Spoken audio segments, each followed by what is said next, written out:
आपको मेरी रेसिपीज पसंद आई है तो मेरे चैनल को सब्सक्राइब कीजिए और बेल आइकन दबाना मत भूलिए। और भी मजेदार रेसिपीज देखने के लिए मेरे चैनल द किचन कहानियां से जुड़े रहिए।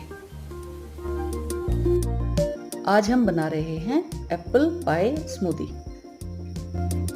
एप्पल पाई स्मूदी बनाने के लिए मैंने एक एप्पल लिया है और एक मैंने केला लिया है। एप्पल को अच्छी तरह से धो दिया है और केले को हमने छिलकर काटकर इसको फ्रीजर में रख दिया है 4 से 5 घंटे के लिए। ये बहुत बढ़िया आइस चिल्ड हो गया है। 1/4 चम्मच दालचीनी पाउडर लिया है, 1 चम्मच मैंने शहद लिया है और 4-5 मैंने बादाम लिए हैं। इसको रात भर हमने भिगो दिया है और अब हम इसके छिलके हटा लेंगे।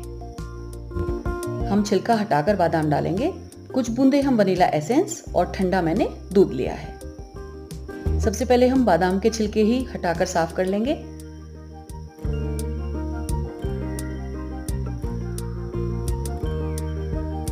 बहुत बढ़िया स्मूदी बनती है। ये हमने बादाम साफ कर लिया है। अब हम सेब को छोटे छोटे टुकड़ों में काट लेंगे। इसके लिए हमें सेब का छिलका हटाने की जरूरत नहीं है।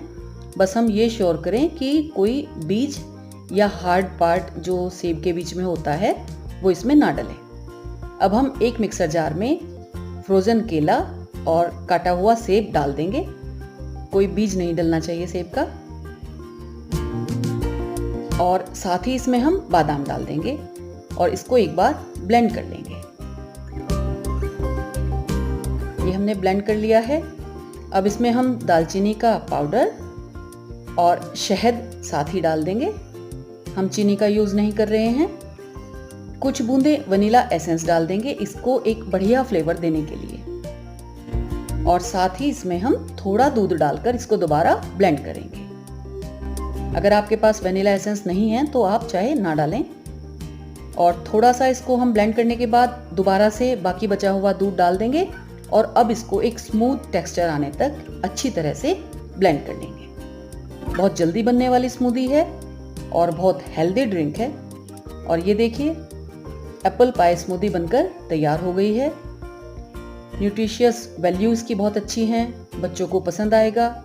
इसमें हमने एक्स्ट्रा कोई शुगर ऐड नहीं किया है। नेचुरल इसके अंदर मीठा है, शहद डाला है और सेब और बादाम है। टेस्ट भी बहुत अच्छा आएगा। इस रेसिपी को आप जरूर ट्राई करें और अपने बच्चों को जरूर पिलाएं। Thank you for watching this video. अगर आपको ये रेसिपी पसंद आई है तो मेरे चैनल को सब्सक्राइब जरूर करें। आप मेरे साथ इंस्टाग्राम, फेसबुक, ट्विटर और पिंटरेस्ट पर भी जुड़ सकते हैं और अपने सजेशंस कमेंट बॉक्स में मेरे साथ शेयर करें।